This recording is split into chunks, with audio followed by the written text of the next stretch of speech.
What's up, everyone? Thank you for tuning in, checking out another video of mine. It's been a while. It's been a little bit over a month since I made my last video. And there's a reason for that. It's because I'm in a different location. I'm in another country. And over the past 15 months, I've been on like a spiritual trip. And I felt like it was a calling that I had. And I had to listen to the inner voice. My inner voice told me to take that trip. And in me taking that trip, there were a lot of things I had to sacrifice. I actually sacrificed a lot. And when I say sacrifice, I'm talking about material things and personal relationships. I basically stripped myself of everything. And I never thought about or saw this as like a sign of weakness. I always felt that not having or losing things is a indication of strength.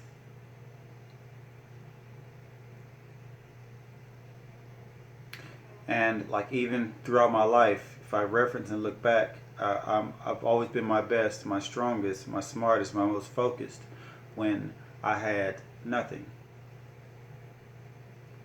It's always when I'm comfortable, that's when it's like I'm at my weakest.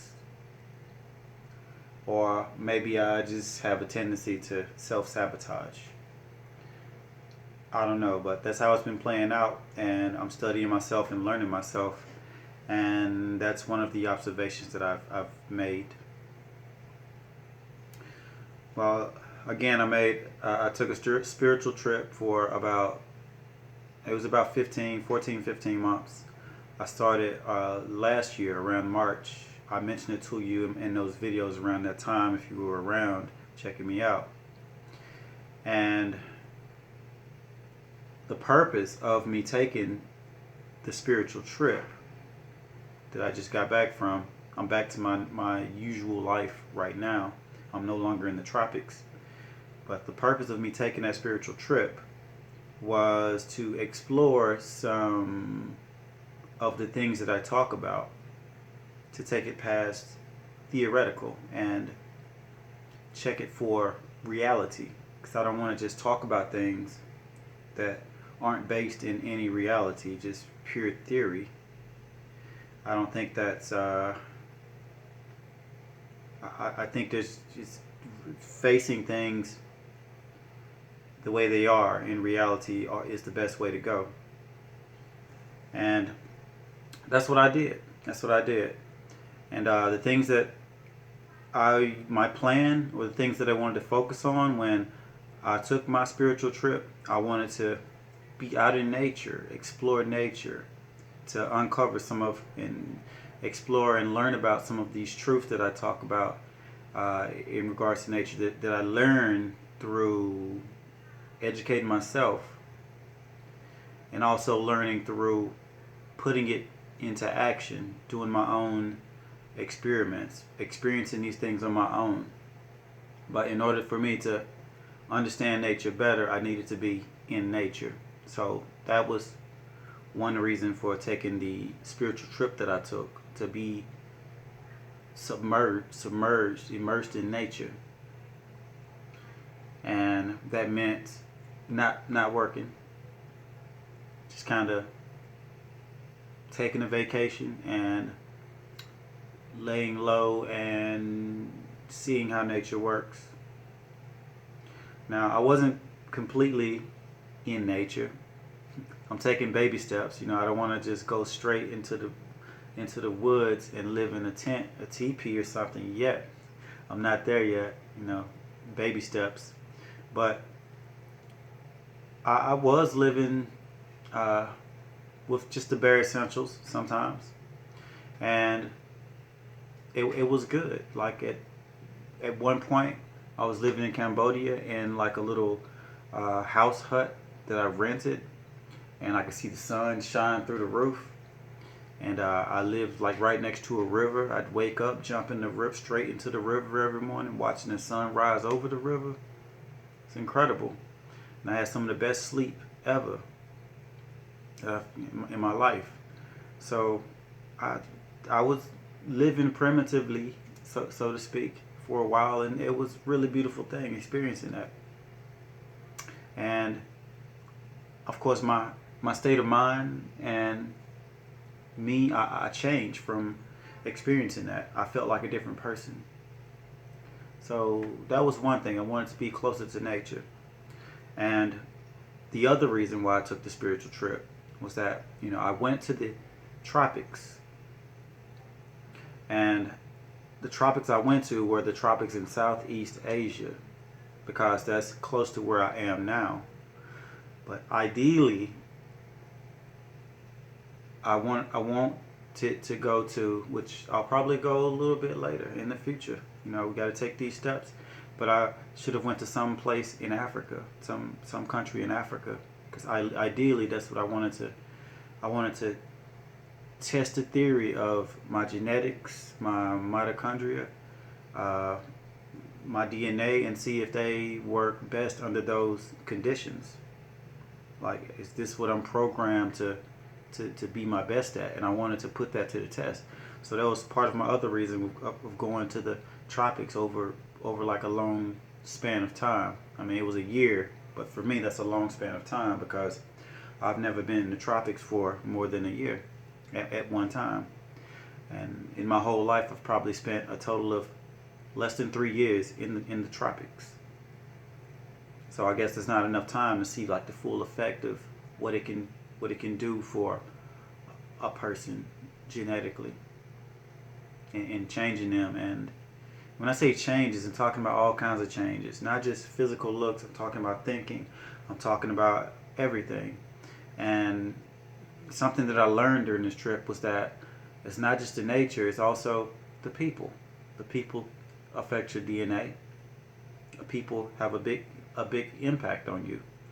And that's another reason why I think I need to explore Africa, so I'll be able to compare that tropical nature to this tropical nature and understand everything in a whole better. So that was another reason why I took the spiritual trip. And the other reason that I took the spiritual trip was really the main reason: education. Just some time alone to be to myself, think to myself, and study and think things out, and just basically educate myself and see where my mind goes. And being in nature activates the things that you learn. Like when you're doing things like you do a bunch of reading and research or listening to someone, and then you go sun gaze, and then all those thoughts get amplified, or they just sprout into, they grow into like a whole tree of knowledge just from that those seeds, those few seeds that were planted from what you learn, will grow into just big trees of knowledge. I've seen it happen a lot. And one part of nature that I like to, or nature exercise that I like to do to sprout some of these seeds of thought, is sun gazing. It's one of my things that I really love to do, because it's really effective in doing that for me. And also grounding myself, just actually finding a place on the ground and sitting there and being a part of the earth, being connected to the earth. Of course, in a natural place, because where you ground yourself, you can't ground yourself anywhere. Some places will do the reverse of what you're expecting. It'll take the energy out of you instead of connecting you to the infinite source. So you want to be grounded in a natural place. And I've learned grounding works best, most effective in the winter, I guess, because there's more magnetism. And particularly with that, I'm talking about when you live in an area that's pretty cold. Like here, where I am, in the winter, it gets pretty cold. and sitting on the ground, I can absorb the energy out of the ground. So I've experienced, so I've learned here doing that.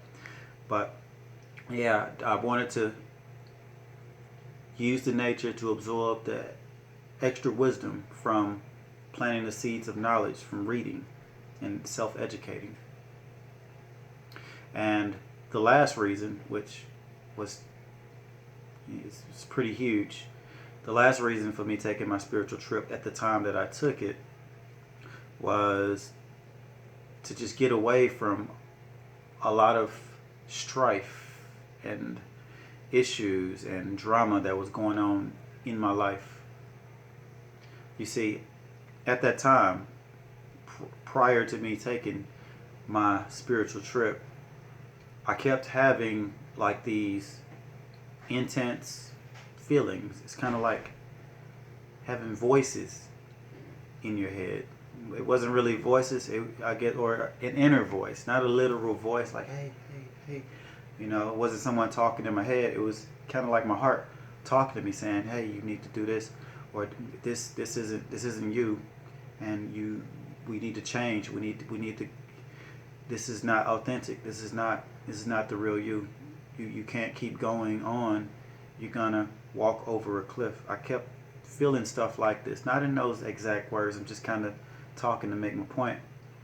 But I just had strong urges to let go of things in my life, even people that I felt didn't belong. And when I say didn't belong, I don't mean that, people that are bad or anything like that. But I mean like where it stifles my growth, where I can no longer grow. And also where they're not growing either, being with me.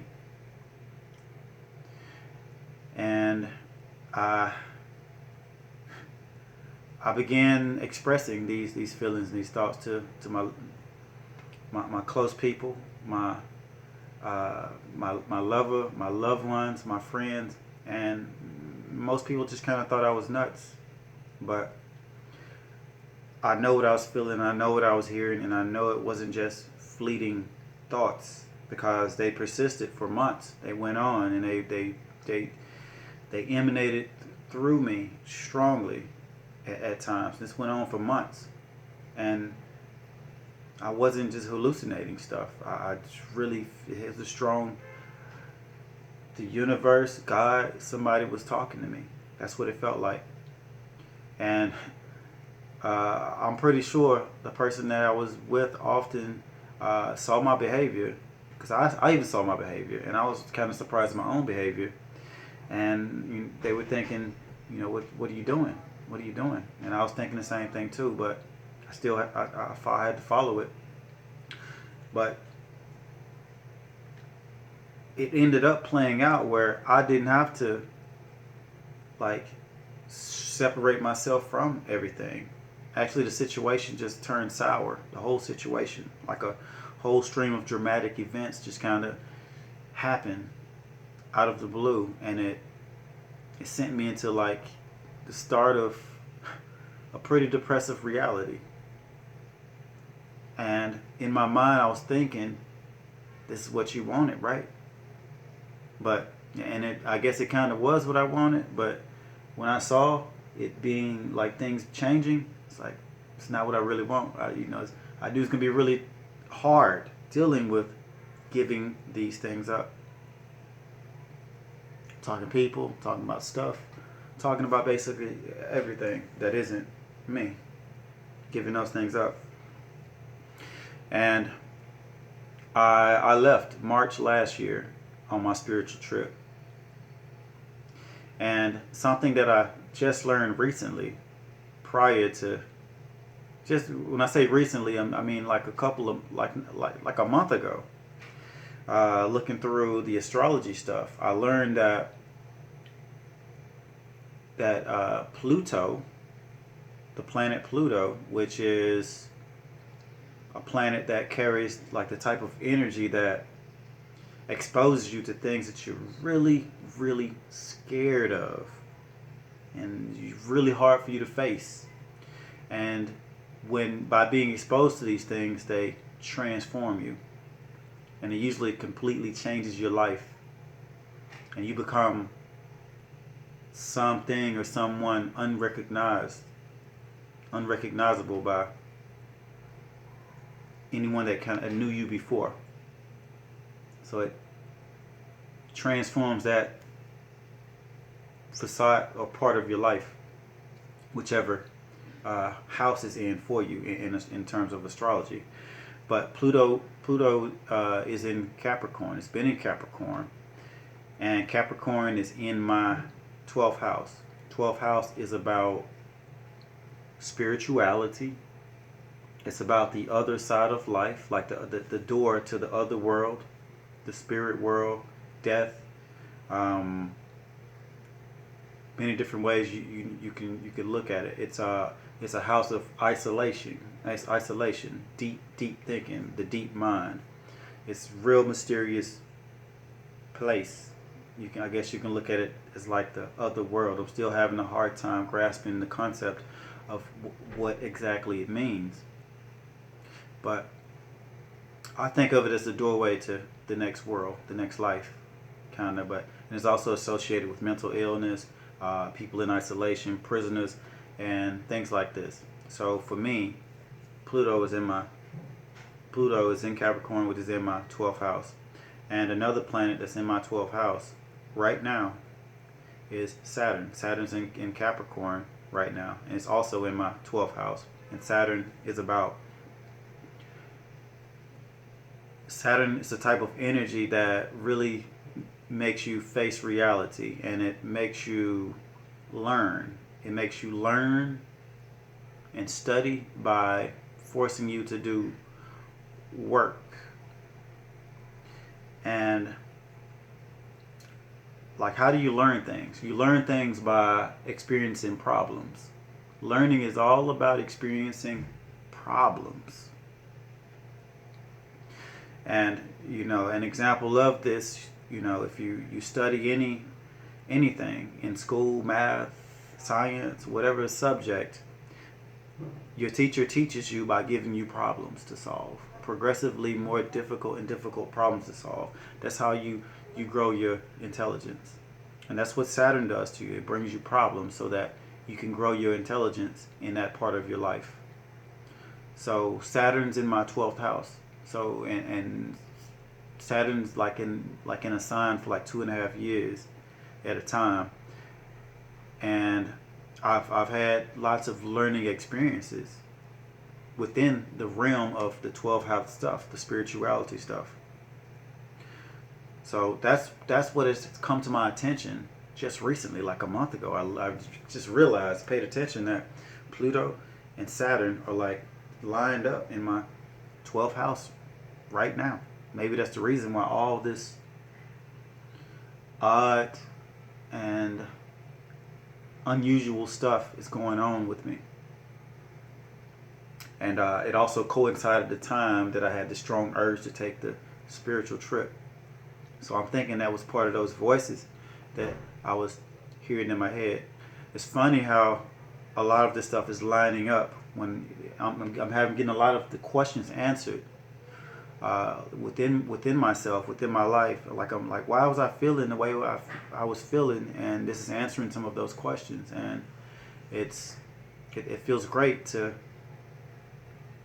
at least, like, I don't have answers, but I at least have some direction.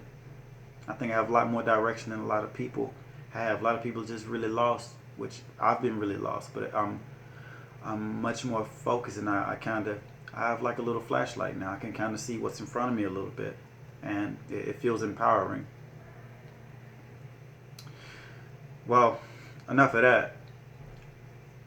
I'm gonna talk about some of the things that I experienced and that I learned during my spiritual trip, and how the whole situation evolved and played out up until now. And it's quite a story.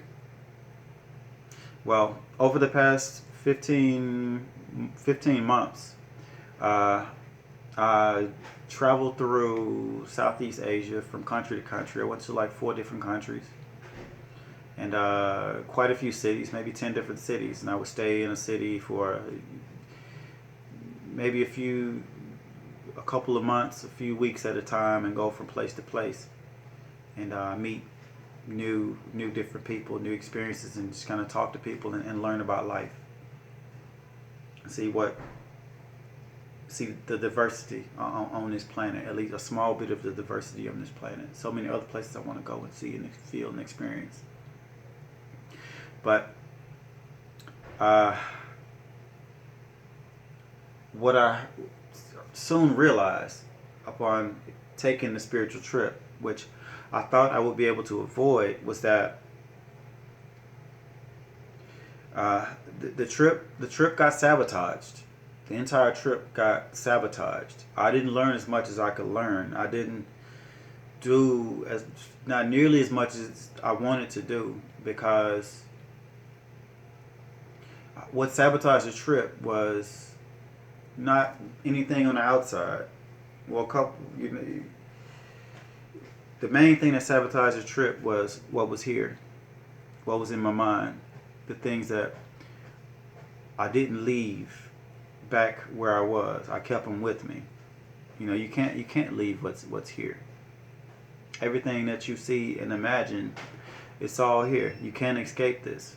You got to clean this out. And that's one thing a lesson that I really learned as I took the trip and realized that the trip was sabotaged. And how was the trip sabotaged? Well, maybe you saw if you've been watching my videos, like the past, particularly, I get the climax of like me sabotaging myself or sabotaging the trip was about 8 months ago. I did a video called Venus. It's about Venus retrograde. It was Venus retrograde in Scorpio, which is like a really ugly place for a Venus retrograde to happen. It happens like every 8 years or something like this.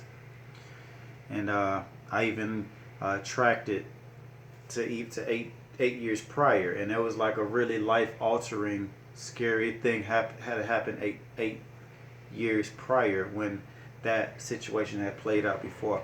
And I made a video about that, about Venus retrograde. And during these times, that's when a lot of my problems and the demons came and really haunted me. And I was at a really, really low point at that time. And I was vibrating very, very low during that time. And my behavior reflected those low vibrations.